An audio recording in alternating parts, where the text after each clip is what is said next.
There are many different video essays examining Ex Machina, but there's one simple aspect of the film that intrigues me that I haven't seen anyone else talk about. While discussing the film's ending with people, two distinct interpretations are apparent. Some view Ava as a villain, others as a victim. Do you know what the Turing Test is? It's when a human interacts with a computer. And if the human doesn't know they're interacting with a computer, the test is passed. I think Ex Machina allows the viewer to participate in a type of Turing test. The association between Caleb as the human component You're going to be the human component in the Turing test. and the viewer as a human component in the test is reinforced visually by portraying Caleb as always viewing Ava through a screen or glass. Hello. Hi. But this test is a little different from a regular Turing test. It's just in the Turing test, the machine should be hidden from the examiner. And you can see that I'm a machine. Like Caleb in the film, you already know Ava is an AI. No, we're way past that. If I hid Ava from you so you just heard her voice, she would pass for human. The real test is to show you that she's a robot and then see if you still feel she has consciousness. Like an AI in real life, in a story, an AI can pass or fail a viewer's test. So how do we know if Ava has passed the test? Answer me this. How do you feel about her? Nothing analytical. Just, how do you feel? Caleb in Ex Machina and the audiences of stories with AI aren't testing for intelligence, they're testing for humanity. They're testing how they feel about the character. And it's not that hard for a filmmaker to get a robot to pass the test. Just give it some eyebrows so it can show expression, make it a little vulnerable, What does this action signify? give it some curiosity, As you entered, when you looked at the other human, what does it mean? and have it experience emotions. With a few of these things, the audience will likely accept that the AI has a sort of humanity in a broader sense. It's this process that allows an audience to easily accept that a trash robot has a capacity for love. For many films, the filmmakers have a desired outcome for their Turing test in mind, I had hoped you would come to think of me as your friend. but in Ex Machina, the question is left hanging for the audience. Writer and director Alex Garland wrote the story so you could choose the protagonist. But I don't think it's much of a choice. Your perspective on who the protagonist is and your interpretation of the ending is largely influenced by whether she passes or fails the test for you. If Ava begins to provoke your empathy and you desire for her to be given the same rights and respect a human should be, she's passed. Are you attracted to me? What? Are you attracted to me?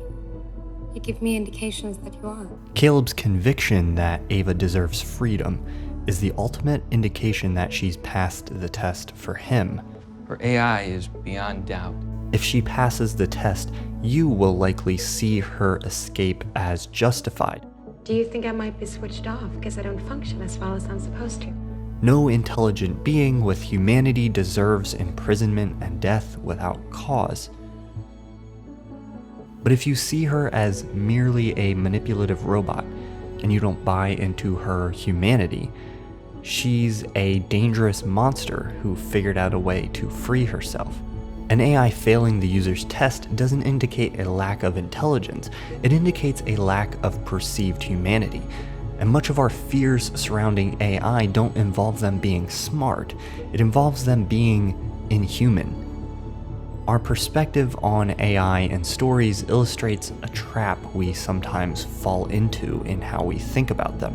And it also makes clear the problems with actual Turing tests as a way to test for consciousness. Why do we assume that something that could pass is necessarily conscious? Or the bigger question for me, why do we often assume that anything that would be conscious would appear human enough to pass the test? You're one of them, aren't you? You're not real. Because the only consciousnesses that we're aware of are human ones, we often assume that anything that appears conscious has a bit of humanity. But even if something appears to display humanity, you're still left with the question, is it real or is it a trick? Does Ava actually like you or not? Although now that I think about it, there is a third option. Not whether she does or does not have the capacity to like you, but whether she's pretending to like you. In Ex Machina, this is the flaw in thinking that gets Caleb killed. The film purposefully avoids answering these questions, leaving it to you to decide. Does Ava pass?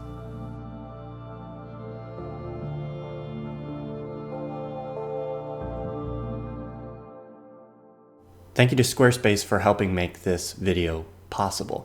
Squarespace is a simple yet powerful platform for building websites that look amazing. Everything you need to build the website is right there. You don't have to install plugins or find hosting or any of that stuff. Whether you're a YouTuber, filmmaker, freelancer, or just have any kind of creative or business endeavor, Squarespace is a great way to build a website that showcases your creations. We don't have sentient AIs yet to build us websites, but Squarespace is probably the next best thing. I've been using it for years and I actually kind of find it a little fun to build and create a website using their platform. You can start your free trial today at squarespace.com/ThomasFlight or use code ThomasFlight to get 10% off your first purchase. Or you can click on the link in the description. That's squarespace.com/ThomasFlight to get started building your website today. Thank you to Squarespace, thank you to you for watching, and thank you to my patrons for their support. If you want to learn more about how you can support my content, go to patreon.com/ThomasFlight. I'll talk to you again next time.